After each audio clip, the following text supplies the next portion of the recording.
வழங்குவோர் செலிகோலைஃப் காப்புறுதிதாரராகி தமிழ் சவாரி சென்றிடுவோம்.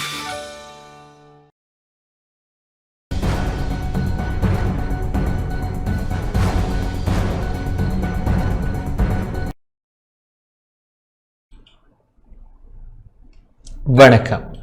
டான் தமிழொலியின் இரவு நேர பிரதான செய்தி அறிக்கையோடு இணைந்திருக்கும் நான் ஜெகநாதன் சஜித். முதலில் தலைப்புச் செய்திகள்.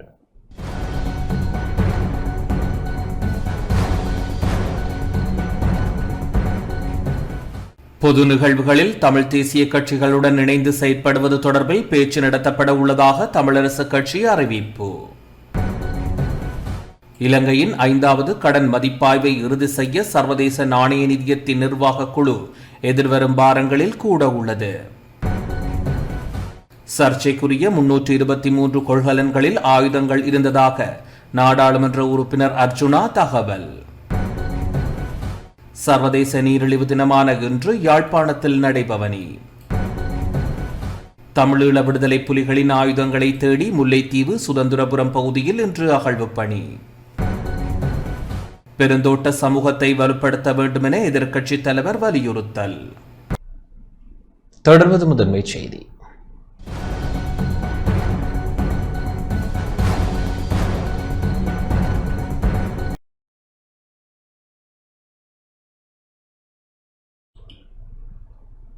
பொது நிகழ்வுகளில் தமிழ் தேசிய கட்சிகளுடன் இணைந்து செயற்படுவது தொடர்பில் அனைத்து தமிழ் கட்சிகளுடனும் பேச்சு நடத்த இருப்பதாக இலங்கை தமிழரசு கட்சியின் பதில் தலைவர் சி.வி.கே. சிவஞானம் தெரிவித்துள்ளார்.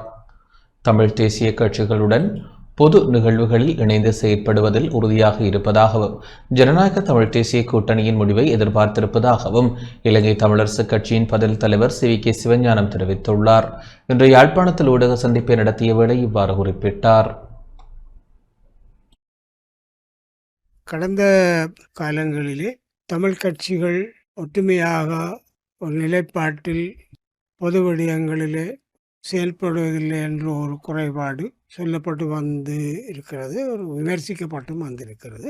அந்த வகையிலே கடந்த 6ஆம் தேதி வவுனியாவில் நடைபெற்ற மத்திய செயற்குழு கூட்டத்தில் இந்த விடயம் பரிசீலிக்கப்பட்டு தமிழ் தேசிய கட்சிகளுடன் இணைந்து இணக்கப்பாட்டுடன் செயல்படுவது குறித்து அவர்களோடு கலந்துரையாட வேண்டும், இணக்கப்பாட்டுக்கு வர வேண்டும் என்ற ஒரு முடிவு கட்சியால் எடுக்கப்பட்டது.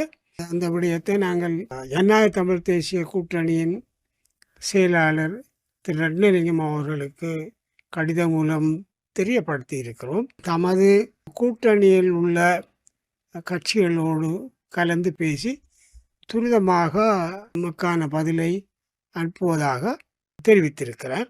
இப்பொழுது இருக்கிற சூழ்நிலையில் தமிழ் தேசிய கட்சிகள் என்று சொல்லப்படும் கட்சிகள் கூட தத்தமது தனித்துவத்தை பேணிக்கொண்டு தமிழ் தேசிய இனத்தை பாதிக்கின்ற பல பொது விடயங்களில் அல்ல சகல பொது விடயங்களிலும் கலந்து பேசி ஒரு நிலைப்பாட்டில் ஒரு தளத்தில் நின்று செயல்படுவது காலத்தின் தேவையாக நாங்கள் உணர்கிறோம். ஜனநாயக தமிழ் தேசிய கூட்டமைப்பினுடைய கலந்துரையாடல் அல்லது முடிவுகளுக்கு பிறகு ஏனைய தமிழ் தேசிய கட்சிகளோடும் தொடர்பு கொண்டு இதே விடயத்தை கலந்துரையாடுவதற்கு உத்தேசித்திருக்கிறோம். மாவீரர் தின நிகழ்வு பொதுவாக நல்லூரிலே கடந்த 5 வருடங்களாக மணிவண்ணன் அணியினர் அந்த நிகழ்வை நடாத்தி வந்திருக்கிறார்கள். மாநகர சபையாக அந்த நிகழ்வை செய்வது பொருத்தம் இல்லை, அவ்வாறான எண்ணப்பாடும் இல்லை. மாநகர சபைகளுடைய உறுப்பினர்களும் ஏனைய கட்சி உறுப்பினர்களும் இணைந்து இந்த நிகழ்வை செய்யலாம். அதற்கு மாநகர சபையில் சார்பில் முதல்வர் அந்த இடத்திற்கு பொறுப்பாளர் என்ற வரையில் அதற்கான வழிகாட்டலையும் இணைப்பையும் தலைமைத்துவத்தையும் மாநகர முதல்வர் வழங்கலாம். ஏனைய உறுப்பினர்கள் இணங்கி செயல்படலாம். மாநகர சபை அதை நடாத்துவது என்பது பொருத்தமும் இல்லை, சரியும் இல்லை, அவ்வாறான எண்ணப்பாடும் இல்லை. ஆனால் அந்த நிகழ்வு நடைபெறும் 2-3 நாட்களுக்குள் ஜனாதிபதியை சந்திப்பதற்கான சாத்தியக்கூறுகள் இருக்கின்றன. இந்த சந்திப்பில் முக்கியமாக இனப்பிரச்சனை சார்ந்த விடயங்களும் மாகாண சபை தேர்தல் சம்பந்தமாகவும் அரசியலமைப்பு சம்பந்தமாகவும் பொருளாதார விடயங்கள், குறிப்பாக பலாலி விமான நிலையம், காங்கேசன்துறை துறைமுகம், காணி நிலம் விடுவிப்பு போன்ற முக்கியமான விடயங்களை ஜனாதிபதியோடு பேசுவதற்கு உத்தேசித்திருக்கிறோம்.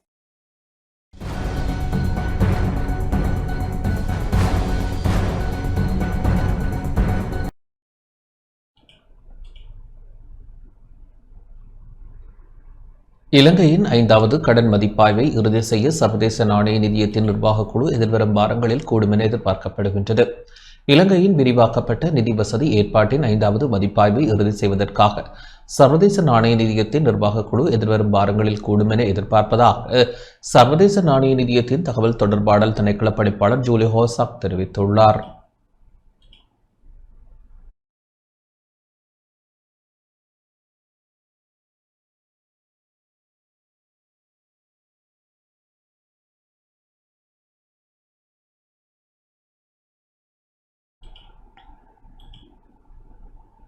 யாழ்ப்பாணம் பருத்தித்துறை மருதங்கணி வீதி புனரமைப்பு பணியில் ஊழல் நடந்துள்ளதாக சிவஞானம் ஸ்ரீதரன் எம்பி கேள்வி எழுப்பியுள்ளார்.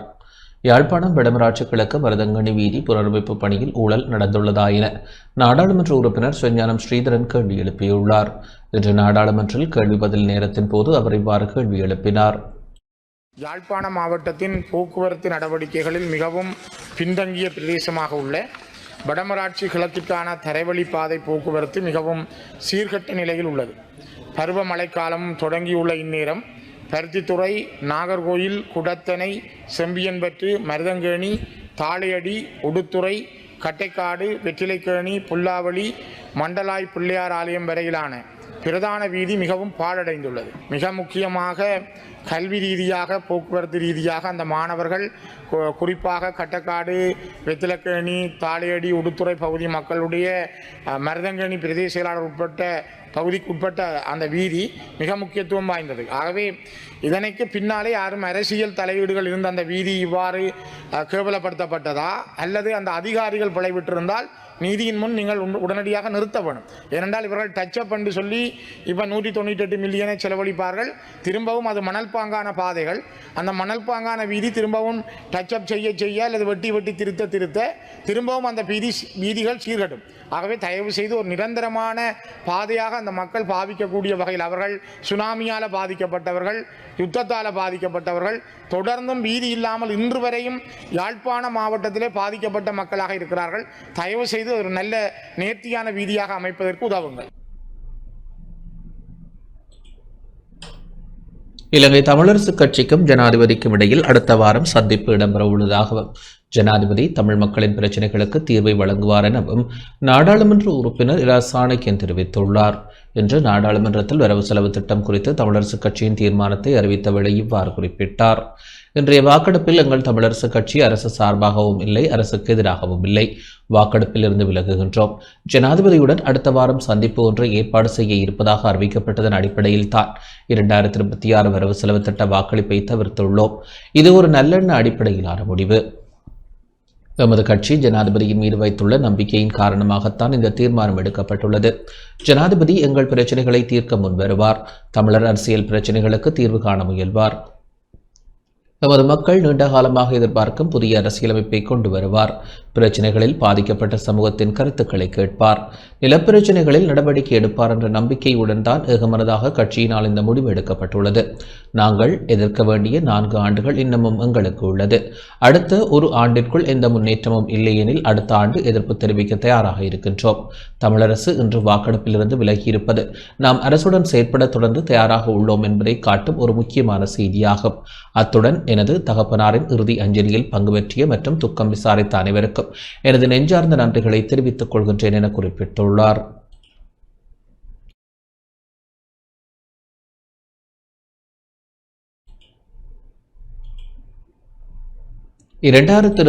ஆண்டு கிழக்கு மாகாணத்திற்கு இந்திய அரசாங்கம் நிதி ஒதுக்கீடுகளை மேற்கொள்ளும் என அரசாங்கம் கூறியிருந்த போதும் எவ்வித ஒதுக்கீடுகளும் மேற்கொள்ளப்படவில்லை என நாடாளுமன்ற உறுப்பினர் MLA ஹிஸ்புல்லா தெரிவித்துள்ளார். கடந்த வருட பட்ஜெட்டிலே கிழக்கு மாகாணத்துக்கு எந்த ஒரு நிதியும் ஒதுக்கீடு செய்யப்படவில்லை. 25ஆம் ஆண்டு பட்ஜெட்டிலே நாங்கள் கேட்டபோது ஜனாதிபதிகள் சொன்னார்கள் இந்திய அரசாங்கம் அதுக்கு நிதி ஒதுக்கீடு செய்யும் என்று. இந்திய அரசாங்கமும் ஒரு நிதியையும் கடந்த வருடம் 25ஆம் ஆண்டு இந்த ஆண்டிலே ஒரு நிதியை கூட இந்திய அரசாங்கம் கிழக்கு மாகாணம் தரவில்லை. இலங்கை அரசாங்கம் எங்களுக்கு தரவில்லை. நாங்கள் கைவிடப்பட்ட ஒரு சமூகமாகத்தான் கிழக்கு மாகாணம் இந்த ஆண்டு முழுவதும் கழிந்திருக்கிறது. ஆகவே கௌரவ அதிமேதகு ஜனாதிபதி அவர்கள் இந்த ஆண்டிலே கிழக்கு மாகாணத்திலே எங்களுடைய மறைந்த மாபெரும் தலைவர் அஷ்ரப் சார் அவருடைய நினைவாக நிந்தவர்களே கட்டப்பட்டு பல ஆண்டுகளாக அப்படியே கைவிடப்பட்டிருக்கின்ற அந்த கலாச்சார மண்டபத்தை கட்டி எழுப்பதற்கு 300 மில்லியன் ரூபாய்களை ஒதுக்கீடு செய்திருக்கிறார்கள். உண்மையிலே நாட்டினுடைய பொருளாதார நெருக்கடிக்கு மத்தியிலே ஒரு மிக முக்கியமான பெருமதியான ஒரு நிதி ஒதுக்கீடு.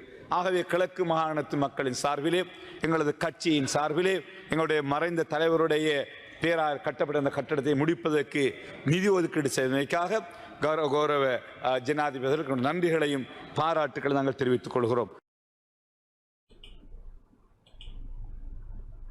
சர்ச்சைக்குரிய 323 கொள்கலன்களில் ஆயுதங்கள் இருந்ததாக நாடாளுமன்ற உறுப்பினர் அர்ஜுனா தெரிவித்துள்ளார்.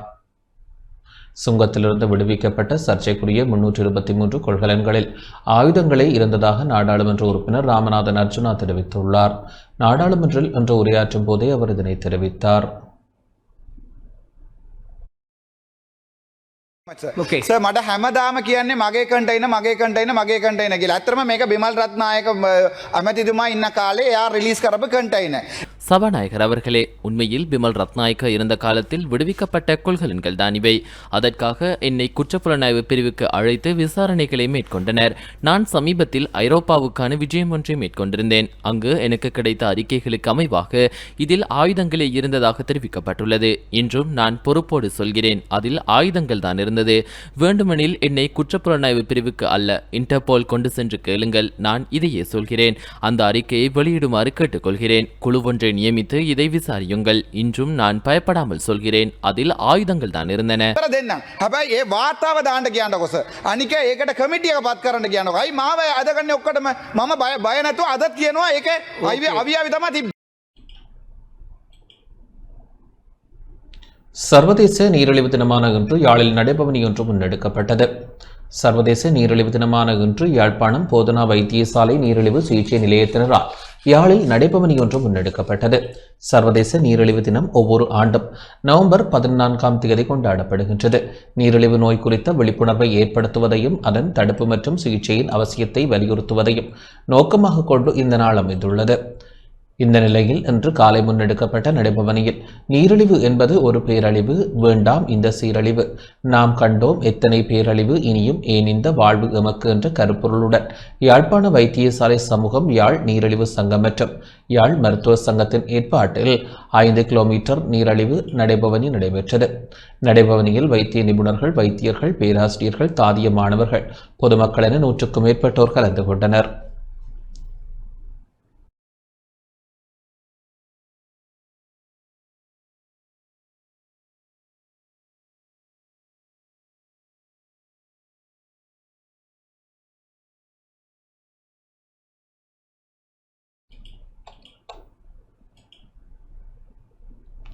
தமிழீழ விடுதலை புலிகளின் ஆயுதங்களை தேடி முல்லைத்தீவு சுதந்திரபுரம் பகுதியில் இன்று அகழ்வு பணி முன்னெடுக்கப்பட்டது. யுத்த காலத்தில் தமிழீழ விடுதலை புலிகள் ஆயுதங்களை மறைத்து வைத்திருந்ததாக சந்தேகிக்கப்படும் முல்லைத்தீவு பொதுக்குடியிருப்பு போலீஸ் பிரிவிற்குட்பட்ட சுதந்திரபுரம் பகுதியில் உள்ள தனியார் காணியில் இன்று அகழ்வு பணி முன்னெடுக்கப்பட்டது. இன்று காலை முல்லைத்தீவு மாவட்ட நீதிமன்ற நீதிபதி MH மஹரூஸ் மேற்பார்வையில் அகழ்வு பணி இடம்பெற்றது. விசேட அதிரடிப்படையினருக்கு கிடைத்த தகவலின் பிரகாரம் முல்லைத்தீவு மாவட்ட நீதிமன்ற நீதிபதியின் உத்தரவின் பேரில் போலீஸ் விசேட அதிரடிப்படையினர் புதுக்குடியிருப்பு போலீசார் இணைந்து அகழ்வு பணிகளை முன்னெடுத்தனர். பைக்கோ இயந்திரத்தின் உதவியுடன் நிலம் தோண்டப்பட்டது. குறித்த பகுதியில் எதுவும் கிடைக்கப்பெறாத நிலையில் குறித்த பகுதிக்கு அருகாமையில் அகழ்ந்து பார்ப்பதற்கு அனுமதி வழங்குமாறு உரிய தரப்பினர் கோரிய நிலையில் பிறிதொரு நாளுக்கு அனுமதி கோருமாறு நீதிபதி கூறியிருந்ததுடன் குறித்த அகழ்வு இடம்பெற்ற பகுதியை மூடுமாறு உத்தரவிட்டார். அதற்கமைய இன்று தோண்டப்பட்ட குழி மூடப்பட்டது. இன்று அகழ்வு பணி முன்னெடுக்கப்பட்ட பகுதியில் கடந்த 2021ஆம் ஆண்டு அகழ்வு பணி முன்னெடுக்கப்பட்டதுடன் எதுவும் கிடைக்காத நிலையில் அகழ்வு பணிகள் கைவிடப்பட்டமை சுட்டிக்காட்டத்தக்கது.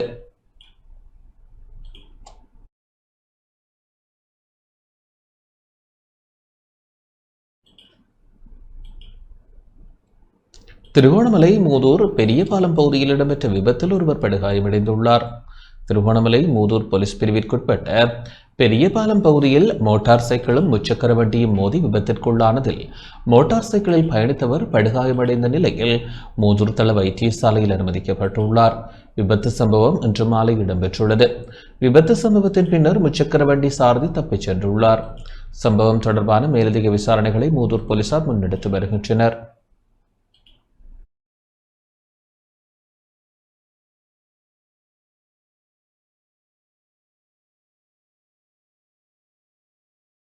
புதிய வரவு செலவு திட்டத்தில் கல்விக்கான நிதி ஒதுக்கீட்டை உயர்த்துமாறு பல்கலைக்கழக மாணவர்கள் கையெழுத்து போராட்டத்தில் ஈடுபட்டுள்ளனர். புதிய வரவு செலவு திட்டத்தின் கல்விக்கான நிதி ஒதுக்கீட்டை உயர்த்த அரசாங்கம் நடவடிக்கை எடுக்க வேண்டும் என கோரி அனைத்து பல்கலைக்கழக மாணவர் ஒன்றியம் முன்னெடுத்துள்ள கையெழுத்து போராட்டம் இன்றைய தினம் கிழக்கு பல்கலைக்கழக மாணவர்களால் முன்னெடுக்கப்பட்டது. 50க்கும் குறைவான மாணவர்கள் கல்வி கற்கும் கிராமப்புற பாடசாலைகளை மூடுவதை இடைநிறுத்துமாறும் வரவு செலவு திட்டத்தில் கல்விக்கான நிதியை 100% உயர்த்துமாறும் கையெழுத்து சேகரிப்பில் ஈடுபட்ட மாணவர்கள் கோரிக்கை விடுத்தனர். மட்டக்களப்பு பிரதான பேருந்து மத்திய நிலையத்தில் முன்னெடுக்கப்பட்ட போராட்டத்தில் பெருமளவானவர்கள் தமது கையொப்பங்களை இட்டு போராட்டத்திற்கு வலு சேர்த்தனர்.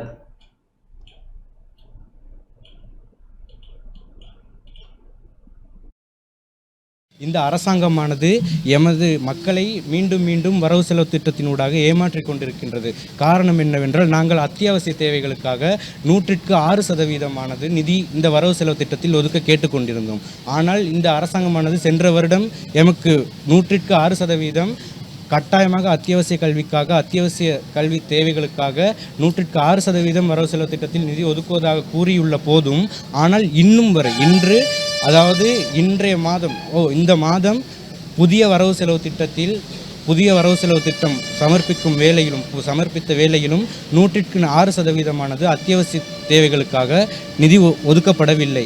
காரணம் என்ன? ஏன் அரசாங்கம் மக்களை இவ்வாறு ஏமாற்றுகின்றது? மக்களை இவ்வாறு அரசாங்கம் ஏமாற்றினால் மக்கள் நிலைமை இன்றைய இளைய சமுதாயத்தினர் நாளை எதிர்கால சந்ததியினர், அதாவது நாளை எதிர்கால தலைவர்கள் என்று கூறுவர். இன்றைய இளைய சமுதாயத்தினரின் கல்வியை இடைநிறுத்தினால், கல்வி தேவைகளுக்காக ஒதுக்கப்படும் நிதியை இடைநிறுத்தினால், குறைக்கப்பட்டால் மாணவர்களின் கல்வி நடவடிக்கைகள் எத்தகைய நிலைமைக்கு ஆளாகும் என்பதை யோசியுங்கள். மக்களை சிந்தியுங்கள். அரசாங்கத்திற்கு எதிராக மாணவர்கள், அதாவது கிழக்கு பல்கலைக்கழக மாணவர்கள் அனைவரும் ஒன்றிணைந்தே இந்த போராட்டத்தை முன்னெடுத்துள்ளோம். இந்த சந்தர்ப்பத்தில் இன்னும் ஒரு விடயத்தை நாங்கள் அரசாங்கத்தினூடாக விமர்சிக்க உள்ளோம். காரணம் என்னவென்றால், கிராமப்புறங்களில் ஒவ்வொரு வகுப்பறைக்கும் 50 மாணவர்கள் குறைவாக, அல்லது ஒவ்வொரு பாடசாலைகளிலும் 50 மாணவர்கள் குறைவாக இருக்கும் பாடசாலைகளை மூடுவதற்கு தீர்மானித்துள்ளது. இந்த விதத்தில் கிராமப்புற பாடசாலைகளை அரசாங்கம் இவ்வாறு மூடினால் கிராமப்புறங்களில் கல்வி கற்கும் மாணவர்கள் நிலைமை என்னாகும்? கிராமப்புறங்களில் மாணவர்களின் கல்வி கற்கும் அந்த பெற்றோர்களின் நிலைமை என்னாகும்? அவர்களின் வீட்டில் உள்ள நிதி நிலைமை என்னாகும்? எதிர்கால வாழ்க்கை என்னாகும் என்பதை பற்றி சிந்தியுங்கள். கிளிநொச்சி பழைப்பகுதியில் களத்துறை இளைஞர்களால் இன்று சிரமதான பணி முன்னெடுக்கப்பட்டது. இளைஞர் பரிமாற்று வேலை திட்டத்தின் கீழ் கிளிநொச்சி பழைப்பகுதியில் களத்துறை இளைஞர்களால் இன்று சிரமதான பணி முன்னெடுக்கப்பட்டது. தேசிய இளைஞர் சேவைகள் மன்றத்தினால் ஏற்பாடு செய்யப்பட்டு இடம்பெற்று வரும் இளைஞர் பரிமாற்று வேலை திட்டத்தின் கீழ் களத்துறை மாவட்டத்தை சேர்ந்த இளைஞர்கள் யுவதிகள் கிளிநொச்சி மாவட்டத்திற்கு வருகை தந்துள்ளனர். வருகை தந்த இளைஞர் யுவதிகளால் இன்றைய தினம் காலை மாசார் சிறுவர் ஆனந்த சுற்றுப்பகுதியில் சிரமதான பணி முன்னெடுக்கப்பட்டது. சிரமதான பணியில் கிளிநொச்சி மாவட்டத்திற்கு உட்பட்ட இளைஞர் சேவைகள் மன்ற உத்தியோகத்தர்கள் மற்றும் மாசார் கிராம அலுவலர், பச்சிலைப்பள்ளி பிரதேச சபை உறுப்பினர் சுஜீபன், கிராம மக்கள் என பலரும் கலந்து கொண்டனர். அத்துடன் குறித்த இளைஞர் யுவதிகளால் கிளிநொச்சி மாவட்டத்தில் பல்வேறுபட்ட செயற்பாடுகள் முன்னெடுக்கப்பட உள்ளமை குறிப்பிடத்தக்கது. 2025ஆம் ஆண்டு தேசிய இளைஞர் சேவை மன்றத்தினால் ஏற்பாடு செய்யப்பட்ட அந்த உறவு பாலம், அதாவது கிளிநொச்சி களத்துறை இளைஞர்களை அவர்கள் எங்களுடைய கலாச்சாரத்தை பழகிற விதமாகவும், நாங்கள் அங்கு சென்று அவர்களுடைய கலாச்சாரத்தை பழகிற மாதிரியான ஒரு நிகழ்ச்சி திட்டம் ஆரம்பிக்கப்பட்டிருக்கின்றது. அந்த நிகழ்ச்சி திட்டத்தின் இன்றைய 2ஆம் நாள் நிகழ்வானது இன்று ஒரு சிரமதான பணியுடன் ஆரம்பமாகி நடைபெற்று கொண்டிருக்கின்றது. இதனைத் தொடர்ந்து ஆலய தரிசனங்கள், விளையாட்டுகள் மற்றும் மரநடுகை போன்ற பலதரப்பட்ட நல்ல செயற்பாடுகளும் இடம்பெற இருக்கின்றது. உண்மையிலே இந்த நிகழ்ச்சி திட்டத்தை ஒழுங்குபடுத்திய எங்களுடைய இளைஞர் சேவை மன்றத்தினருக்கு நாங்கள் நன்றி சொல்ல வேண்டும். அதனைத் தொடர்ந்து எங்களுடைய பிரதேச செயலருக்கு நன்றி சொல்ல வேண்டும். எங்களுடைய மாசார் கிராமத்தை தெரிவு செய்தது. அதனைத் தொடர்ந்து எங்களுடைய ஜனாதிபதி எங்களுடைய அனுரகுமார திசாநாயக்கு நாங்கள் நன்றி சொல்ல வேண்டும். இப்படியான ஒரு நிகழ்ச்சி திட்டத்தின் ஊடாக எங்களுடைய மக்களிடையே வந்து இன ஒற்றுமையையும் நல்ல சிந்தனைகளையும் வளர்த்து இனி வருகின்ற எதிர்காலத்தை ஒரு நல்ல நிலைக்கு அழைத்துச் செல்வதற்கு இது ஒரு நல்ல ஒரு செயற்பாடாகவும் இருக்கும். கிழக்கு மாகாண சமூக சேவைகள் திணைக்களத்தின் தீபாவளி நிகழ்வு அம்பாறை அக்கரைப்பற்றில் சிறப்பாக இடம்பெற்றது. கிழக்கு மாகாண சமூக சேவைகள் திணைக்களம் நடாத்தும் சிறுவர் இல்லங்களுக்கான தீபாவளி கொண்டாட்டம் இன்று அம்பாறை அக்கரைப்பற்று சுவாமி விபுலானந்தா சிறுவர் இல்லத்தில் இடம்பெற்றது. ஆலையடிவெம்பு பிரதேச செயலக சமூக சேவை உத்தியோகத்தர் ஜெயராணியின் ஒருங்கிணைப்பில் மாவட்ட சமூக சேவை உத்தியோகத்தர் கே சிவகுமார் தலைமையில் இடம்பெற்ற நிகழ்வில் சமூக சேவை திணைக்களத்தின் மாகாண பணிப்பாளர் கே இளங்குமுதன், ஆலையடிவெம்பு பிரதேச செயலாளர் ஆர் ரவிராஜ், சுவாமி விபுலானந்தா இல்லத்தின் தலைவர் த கைலாயப்பிள்ளை உள்ளிட்டோர் கலந்து கொண்டனர். மாணவர்களின் பல்வேறு கலை நிகழ்வுகளும் அரங்கேற்றப்பட்டன. மாணவர்களுக்கான பரிசல்களும் புத்தாடை மற்றும் கற்றல் உபகரணங்களும் வழங்கப்பட்டன.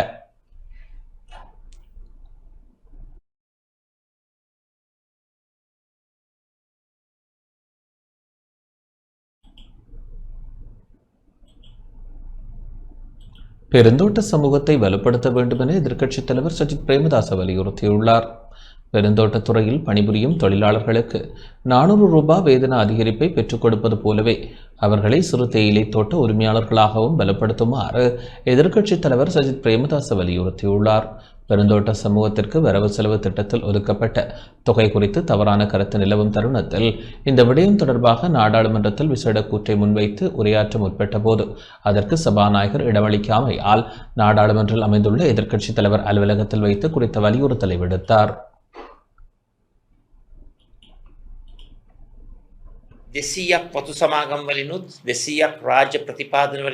பெருந்தோட்டத்துறையில் பணிபுரியும் தொழிலாளர்களினது தற்போதைய 1350 ரூபாய் வேதனத்துடன் 400 ரூபாய் அதிகரிப்பை இந்த வரவு செலவு திட்டத்தில் அரசாங்கம் முன்மொழிந்துள்ளது. இதில் சம்பந்தப்பட்ட தோட்ட நிறுவனம் 200 ரூபாவையும் அரசாங்கம் 200 ரூபாவையும் செலுத்தும் தீர்மானத்திற்கு வந்துள்ளது. துயர் நிறைந்த வாழ்க்கையை நடத்தி வரும் பெருந்தோட்ட சமூகத்தினருக்கு இந்த 400 ரூபாய் வேதன அதிகரிப்பை மேற்கொள்ள எடுத்த தீர்மானம் எனக்கு மகிழ்ச்சி அளிக்கிறது. இந்த தொகையை மேலும் அதிகரிக்க வேண்டும். இதைவிட அதிக ஒதுக்கீடு இதற்காக மேற்கொள்ளப்பட வேண்டும். பெருந்தோட்ட சமூகத்தினருக்கான வேதனத்தை அதிகரிக்கும் விடயம் தொடர்பில் பல்வேறு கருத்துக்கள் காணப்படுகின்றன. பெருந்தோட்ட சமூகத்திற்கு வேதனம் கிடைத்தால் அது ஒரு நல்ல விடயமாகும். அவ்வாறே இது சாதகமான விடயமுமாக அமைந்து காணப்படுகின்றன. அரசாங்கத்தால் இவ்வாறு நிதிகளை ஒதுக்க முடியும். கோவிட்-19 தொற்று நோய் ஏற்பட்ட சமயம் வீழ்ச்சி கண்ட தொழிற்துறைகளில் பணிபுரிபவர்களின் வேதனத்தை அதிகரிக்க ஐக்கிய ராஜ்ய அரசாங்கம் நிதியை ஒதுக்கீடு செய்தன. இவ்வாறு நிதிகளை ஒதுக்குவதில் எந்த பிரச்சனையும் இல்லை. நிதி ஒதுக்கீடுகளை மேற்கொள்வதால் மாத்திரமல்லாது பெருந்தோட்டத்துறையில் குறைந்த அளவில் பயன்படுத்தப்படும் முற்றிலும் பயன்படுத்தப்படாத காணிகளில் பயிரிடுவதற்கான உரிமையை வழங்கி அவர்களை சிறு தேயிலை தோட்ட உரிமையாளர்களாக மாற்றுவதற்கான தேசிய வேலை திட்டத்தை முன்னெடுக்குமாறு அரசாங்கத்தை கோருகின்றேன். இவ்வாறு மேற்கொள்வதன் மூலம் பெருந்தோட்ட சமூகத்தை வலுப்படுத்த முடியும். කඩාවැටුණු ගරාවැටුණු ව්‍යාපාරවල ඒ සේවය කරන පුද්ගලයින්ට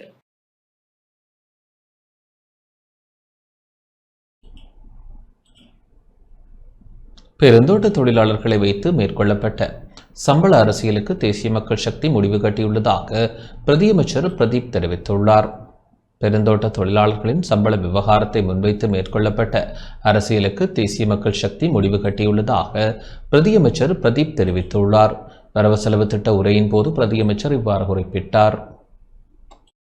இந்த மலையக மக்களை அங்கிருக்கிற கம்பெனிகள் கைவிட்டாலும், கடந்த கால அரசாங்கங்கள் கைவிட்டாலும், எங்களுடைய தலைவர் அனுரகுமார திசாநாயக்கனுடைய ஆட்சி மலையக மக்களுக்கு கரம் பிடித்து மக்களுக்கு இன்று சக்தியோடு முன்னேற்றி செல்கிறது. எனவே அந்த மக்களுக்கு நாங்கள் இருக்கின்றோம். இவர்கள் இவ்வளவு காலமாக மலையகத்திலே சம்பளத்தை வைத்துதான் அரசியல் செய்தார்கள். ஆரம்ப காலம் தொட்டு அவர்களுடைய தொழிற்சங்க அரசியலும் இருந்தது இந்த சம்பளத்தை வைத்து கொண்டுதான். இன்று அந்த சம்பள அரசியலுக்கு நாங்கள் முடிவு கட்டியிருக்கிறோம். இன்னும் அவர்கள் என்ன கூறுவார்கள்? காணி பிரச்சனை, வீட்டு பிரச்சனையை கூறுவார்கள். விரைவிலே அதற்கும் நாங்கள் முடிவு கட்டுவோம். எனவே இனியும் நீங்கள் மலையக மக்களிடம் சென்று அரசியல் செய்ய முடியாது என்பதை இந்த உயரிய சபையிலே நான் கூறிக்கொள்ள விரும்புகிறேன். சபைக்கு தலைமை தாங்கும் உறுப்பினர் அவர்களே, அது மட்டுமல்லாது எமது தேசிய மக்கள் சக்தி அரசாங்கம் மலையக மக்களை இந்த நாட்டின் கௌரவமான சமத்துவமான பிரஜையாகவும் அம்மக்களுடைய மனித உரிமைகளை உறுதி செய்து வளமான எதிர்காலத்தை கட்டியெழுப்புவதற்காக நாங்கள் இன்று பாடுபட்டு கொண்டிருக்கிறோம்.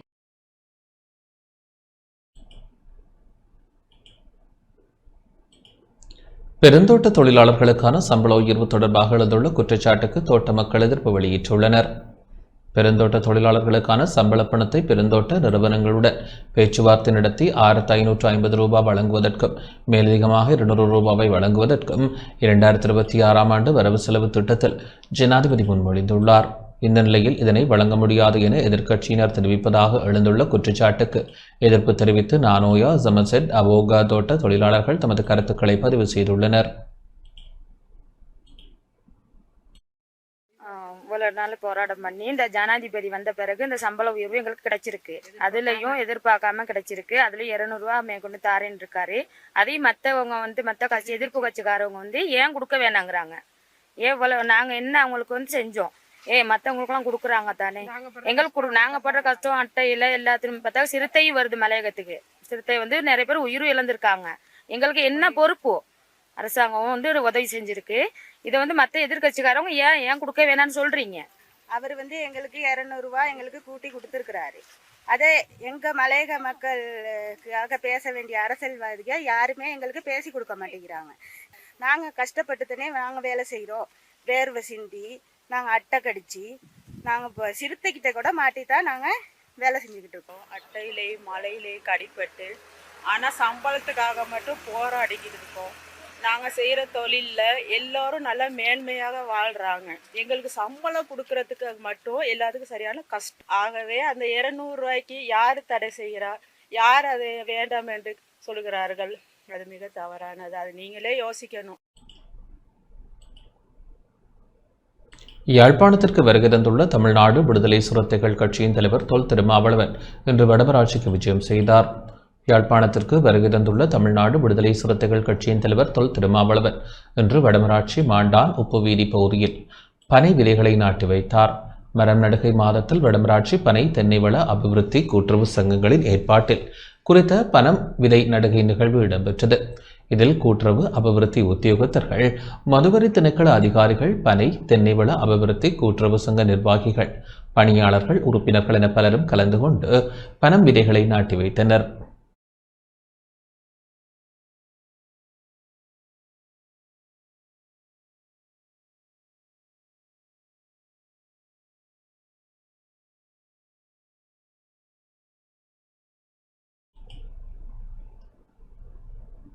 செய்திகள் தொடர்கின்றன. முல்லைத்தீவு உடையார்கட்டு பகுதியில் அனுமதியின்றி செயற்பட்டு வந்த யோகட் உற்பத்தி தொழிற்சாலைக்கு தண்டம் விதிக்கப்பட்டது. முல்லைத்தீவு உடையார்கட்டு பகுதியில் அனுமதியின்றி செயற்பட்டு வந்த யோகட் உற்பத்தி தொழிற்சாலைக்கு இன்று 25,000 ரூபாய் தண்டம் விதிக்கப்பட்டது. புதுக்குடியிருப்பு சுகாதார வைத்திய அதிகாரி பணிமனைக்குட்பட்ட உடையார்கட்டு பொது சுகாதார பரிசோதகர் பிரதாஸ் மற்றும் வள்ளிபுரம் பொது சுகாதார பரிசோதகர் ரோயிஸ்டன் யோய் ஆகியோர் இணைந்து மேற்கொண்ட திடீர் சோதனையின் போது மருத்துவ சான்றிதழ் இன்மை, முகச்சவரம் செய்யாமை, தண்ணீர் பகுப்பாய்வு சான்றிதழ் இன்மை போன்ற பல்வேறு சுகாதார குறைபாடுகளுடன் அடையாளம் காணப்பட்டன. அதனையடுத்து தொழிற்சாலை உரிமையாளர்களுக்கு எதிராக உடையார்கட்டு பொது சுகாதார பரிசோதகர் பிரதாஸ் இன்று மேலதிக நீதவான் நீதிமன்றில் வழக்கு தாக்கல் செய்தார். வழக்குகள் விசாரணைக்கு எடுத்துக் கொள்ளப்பட்ட போது உரிமையாளர்கள் குற்றவாளிகளாக இனம் காணப்பட்டனர். அதனையடுத்து நீதிமன்றம் 25,000 ரூபாய் அபராதம் விதித்ததுடன் எதிர்காலத்தில் இவ்வாறான குறைபாடுகள் இடம்பெறாதவாறு செயற்பட வேண்டும் என கடுமையான எச்சரிக்கை விடுத்துள்ளது.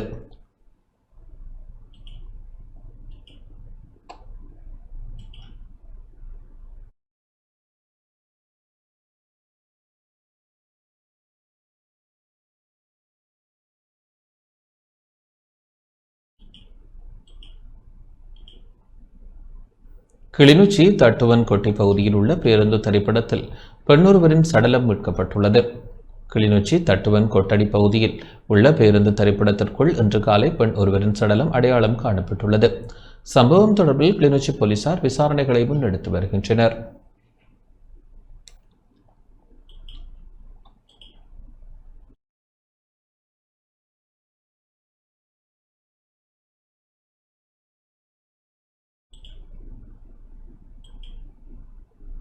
திருவோணமலை கிண்ணியாவில் வான் எல அணை உடைந்ததால் நெற்றிகை அழிவடையும் நிலை ஏற்பட்டுள்ளது. திருவோணமலை கிண்ணியா வான் எல முஸ்லிம் காலனி பகுதியில் வயல் நிலங்களுக்கு நீர் வழங்கும் பிரதான வான் எல அணை உடைந்திருந்ததால் சுமார் 800 ஏக்கருக்கும் மேலான விதைக்கப்பட்ட வயல் நிலங்களுக்கு நீர் பாய்ச்ச முடியாமல் விவசாயிகள் கடும் சிரமத்தை எதிர்கொள்கின்றனர். விதைப்பு ஆரம்பிக்கும் முக்கியமான கட்டத்தில் ஏற்பட்ட இந்த தடையால் நூற்றுக்கணக்கான விவசாயிகளின் வாழ்வாதாரம் அபாயத்தில் தள்ளப்பட்டுள்ளது. நீர் கிடைக்கவில்லை எனில் விதைக்கப்பட்ட நெல் முளைக்காமல் வீணாகும் அல்லது கருகும் அபாயம் இருப்பதாக விவசாயிகள் தெரிவித்துள்ளனர். அரசு அதிகாரிகள் உடனடி நடவடிக்கை எடுக்க வேண்டும் எனவும் விவசாயிகள் கோரிக்கை விடுத்துள்ளனர்.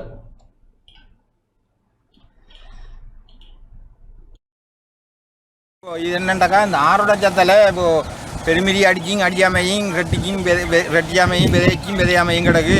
எங்களுக்கு இந்த கட்டுனை தான் ஒரு எல்லாருக்கும் ஒரு லேசை தரும். ஒரு 800-850 ஏக்கர் வயல்வெளி இருக்குது. அதை தயவு செய்து நீங்கள் எங்களுக்கு செஞ்சு தருமாறு மிக தாழ்மையோட மாட்டிக் கொள்கிறேன். பானலை அந்த பிரதேசத்தில் இந்த மங்கள கொசுவத்தா அந்த ஆறு உடைத்து இதுவரைக்கும் எந்த ஒரு நடவடிக்கையும் எடுக்கல. இதுவரைக்கும் விவசாயிகள் பிற அச்சர்களை எதிர்நோக்கி இருக்கின்றார்கள். இதுக்கு ஆயிலடி விவசாய சம்மேளனமும் பக்கிராம்பட விவசாய சம்மேளனத்துக்கு ஆறு தான் இதுவரைக்கும் எந்த ஒரு நடவடிக்கையும் எடுக்கலை. இது 800-850 ஏக்கருக்கு தண்ணி பாயக்கூடிய காணி தான் இது, விவசாய காணி. இது பெரிய ஒரு எதிர்பார்ப்பு, பெரிய ஒரு பாதிப்புகள் உருவாகிறது. இதுவரைக்கும் எந்த ஒரு நடவடிக்கையும் எடுக்கலை அதிகாரிகள். இது அதிகாரிகள் கொண்டு எங்களுக்கு உரிய நடவடிக்கை எடுத்தாலுமே தலைமையான கேட்டுக்கொள்கின்றோம்.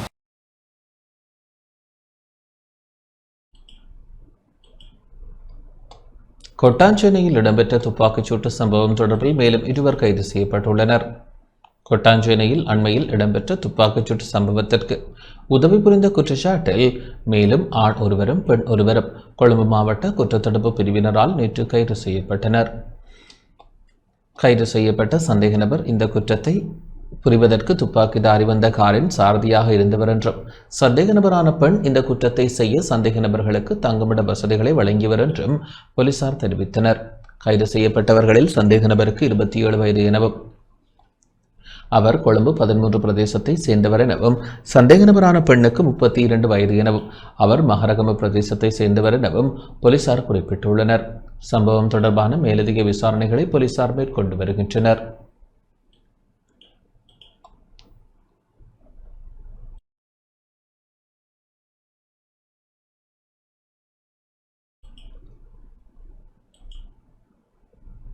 அனைத்து வைத்தியசாலைகளையும் மத்திய சுகாதார அமைச்சின் கீழ் கொண்டுவர விரும்புவதாக சுகாதார அமைச்சர் நலிந்து ஜெயதிச தெரிவித்துள்ளார். பூரண மருத்துவ சிகிச்சை முறைகளை கொண்ட 7 மருத்துவமனைகள் மாத்திரமே சுகாதார அமைச்சின் கீழ் உள்ளடங்காமல் இருப்பதாக சுகாதார அமைச்சர் நலிந்து ஜெயதிச தெரிவித்துள்ளார். நாடாளுமன்றில் இன்று உரையாற்றும் போதே அவர் இதனை தெரிவித்தார். தீக சத்கார சபேன ரோஹால் அத்தரின் லங்காවෙම 7ක් පමණයි රේකී අමාත්‍යංශයට අයිති නැත්තේ. இவற்றில் 4 வடக்கு மாகாணத்தில் காணப்படுகின்றன. முல்லைத்தீவு, கிளிநொச்சி, வவுனியா மற்றும் மன்னார் மாவட்ட வைத்தியசாலைகளும் மேல் மாகாணத்தில் உள்ள அவிசாவெல்லை, கம்பஹா மற்றும் ஹொரண ஆகிய மருத்துவமனைகளின் நிர்வாக செயற்பாடுகள் சுகாதார அமைச்சின் கீழ் அல்ல, மாகாண சபையின் கீழ் நிர்வகிக்கப்படுகிறது. இவ்வாறான பூரண சிகிச்சை முறைகளை கொண்ட அனைத்து மருத்துவமனைகளின் சேவைகளையும் சுகாதார அமைச்சின் கீழ் கொண்டு வந்தால் இலகுவாக இருக்கும். தாதியர்களுக்கான பிரச்சினைகளுக்கு கூட தீர்வு வழங்க முடியும். 4114 தாதியர் நியமனங்கள் வழங்கப்பட்டுள்ளன. ஆனால் மாகாண சபைகளில் இன்னும் தாதியர்களுக்கான பற்றாக்குறை காணப்படுகிறது. நாங்கள் சுகாதார பணிப்பாளருக்கு தாதியர்கள் தொடர்பில் பரிந்துரைக்கப்பட்டாலும் அங்கு பணியாளர்கள் நிரம்பியுள்ளனர். எனவே இந்த மருத்துவமனைகளை சுகாதார அமைச்சின் கீழ் கொண்டு வருவதற்கு எங்களுக்கு விருப்பம் உள்ளது. அதற்காக வடமாகாண மற்றும் மேல் மாகாண சபைகளின் அனுமதி அவசியமாகிறது. நாங்கள் வேண்டுகோள் விடுத்துள்ளோம். எனவே அதற்கான அனுமதி கிடைக்க வேண்டியது அவசியம். මධ්‍යම ආණ්ඩුවට පවරා ගැනීමට රේකී අමාත්‍යාංශ කැමැත්තක් පවතිනවා. ඒක ඇත්තටම අපි දැන් ඉල්ලීමක් කළා තිබෙනවා. ඒක පළාත් සභාවේ අනුමැතියක් එකට ලැබිය යුතුයි. முழு நாடுமே ஒன்றாக என்று தேசிய திட்டத்தின் கீழான போதைப்பொருள் சுற்றிவளைப்புகளின் போது 16,738 பேர் கைது செய்யப்பட்டுள்ளதாக போலீஸ் ஊடக பிரிவு தெரிவித்துள்ளது. ஜனாதிபதி அன்ருகுமார் திசாநாயக்க தலைமையில் நாடளாவிய ரீதியில் கடந்த அக்டோபர் மாதம் 30ஆம் தேதி முதல் நேற்று வரையான காலப்பகுதிக்குள் மேற்கொள்ளப்பட்ட முழு நாடும் ஒன்றாக என்ற தேசிய திட்டத்தின் கீழான போதைப்பொருள் சுற்றிவளைப்புகளின் போது 16,738 பேர் கைது செய்யப்பட்டுள்ளதாக போலீஸ் ஊடக பிரிவு தெரிவித்துள்ளது. இந்த போதைப்பொருள் சுற்றிவளைப்புகளின் போது நாடளாவிய ரீதியில் 16,915 இடங்களில் சோதனை நடத்தப்பட்டது. இதன்போது 110 கிலோ 556 கிராம் ஹெரோயின் போதைப்பொருளும் 600 கிலோ 947 கிராம் ஐஸ் போதைப்பொருளும் 10 கிராம் ஹொக்கையின் போதைப்பொருளும் 458 கிலோ 216 கிராம் கஞ்சா போதைப்பொருளும் 4 கிலோ 847 கிராம் குஷ் போதைப்பொருளும் 25 கிலோ 483 கிராம் ஹசீஸ் போதைப்பொருளும் கைப்பற்றப்பட்டது. அத்துடன் 10,15,632 கஞ்சா செடிகளும் 41,874 போதை மாத்திரைகளும் 36 கிலோ 176 கிராம் ஹம்மாவா உள்ளிட்ட போதைப் பொருட்களும் கைப்பற்றப்பட்டன. இந்நிலையில் கைது செய்யப்பட்டவர்களில் 313 பேர் வரை புனர்வாழ்வு நிலையங்களுக்கு அனுப்பி வைக்க பரிந்துரைக்கப்பட்டுள்ளது.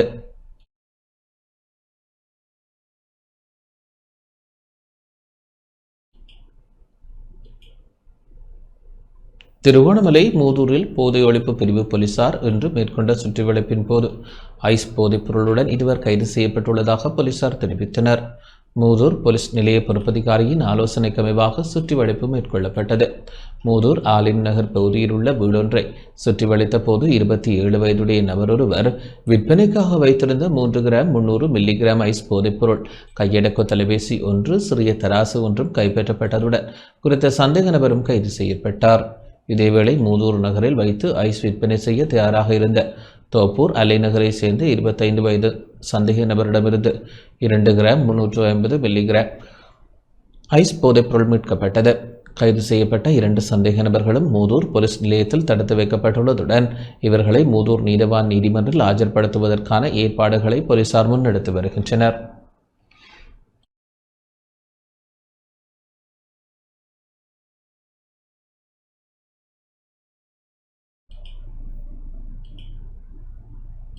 யாழ்ப்பாண மாவட்ட அபிவிருத்தி திட்டங்களின் முன்னேற்றங்கள் மற்றும் மேல்குடியேற்ற வேலை திட்டங்கள் ஆராயப்பட்டன. யாழ்ப்பாண மாவட்ட அபிவிருத்தி திட்டங்களின் முன்னேற்றங்கள் தொடர்பாக ஆராயும் கூட்டம் மாவட்ட அரசாங்க அதிபர் மா பிரதீபன் தலைமையில் இடம்பெற்றது. இதன்போது மாவட்டத்தில் நடைமுறைப்படுத்தப்பட்டு வரும் பன்முகப்படுத்தப்பட்ட வரவு செலவு திட்டம், மாவட்ட அபிவிருத்தி நிகழ்ச்சி திட்டம், கிராமிய அபிவிருத்தி திட்டம், கிராமிய வீதி அபிவிருத்தி திட்டம், வீடமைப்பு தேசிய ஒருமைப்பாட்டு நிகழ்ச்சி திட்டம், நலன்புரி நன்மைகள் கொடுப்பனவு, பிரதேச செயலகங்களால் மேற்கொள்ளப்படும் அபிவிருத்தி திட்டங்கள், மீள்குடியேற்ற வேலை திட்டம், விவசாயம் போன்ற அபிவிருத்தி வேலை திட்டங்களின் முன்னேற்றங்கள் அரசாங்க அதிபரால் விரிவாக ஆராயப்பட்டதுடன் நிறைவேற்றப்படாத திட்டங்கள் தொடர்பாக பிரதேச செயலாளர்களுடன் கலந்துரையாடப்பட்டு உரிய அறிவுறுத்தல்கள் வழங்கப்பட்டன. மாவட்ட மேலதிக அரசாங்க அதிபர், மேலதிக அரசாங்க அதிபர் காணி, பிரதம கணக்காளர், திட்டமிடல் பணிப்பாளர், பிரதி உள்ளக கணக்காளர், பிரதம பொறியியலாளர், பிரதேச செயலாளர்கள், மாவட்ட செயலக உதவி பிரதி திட்டமிடல் பணிப்பாளர்கள் மற்றும் மாவட்ட செயலக துறைசார் உத்தியோகத்தர்கள் உள்ளிட்ட பலர் கூட்டத்தில் கலந்து கொண்டனர்.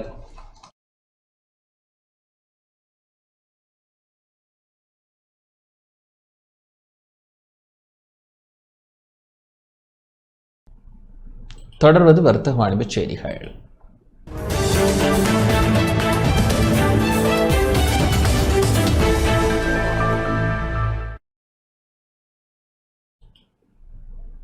திவா குடும்ப அதிர்ஷ்ட போட்டியில் சமன் உதயகுமார காரை பரிசாக பெற்றார்.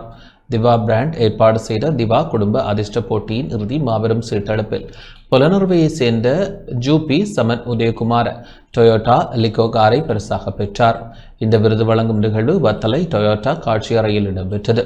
இந்த நிகழ்வில் ஹேமாஸ் ஹன்ஷூமர் பிராண்ட் மற்றும் டொயோட்டா லங்கா இயக்குநர்கள் கலந்து கொண்டனர். திவா பிராண்டின் 20 ஆண்டுகால சிறப்பை கொண்டாடும் வகையில் திவா குடும்ப அதிர்ஷ்ட போட்டி 3 மாத காலப்பகுதியில் ஏற்பாடு செய்யப்பட்டது. திவா பிராண்ட் 1000க்கும் மேற்பட்ட வெற்றியாளர்களை உருவாக்கியுள்ளது.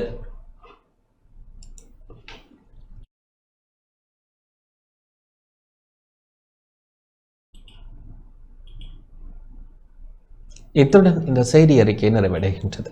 வணக்கம்.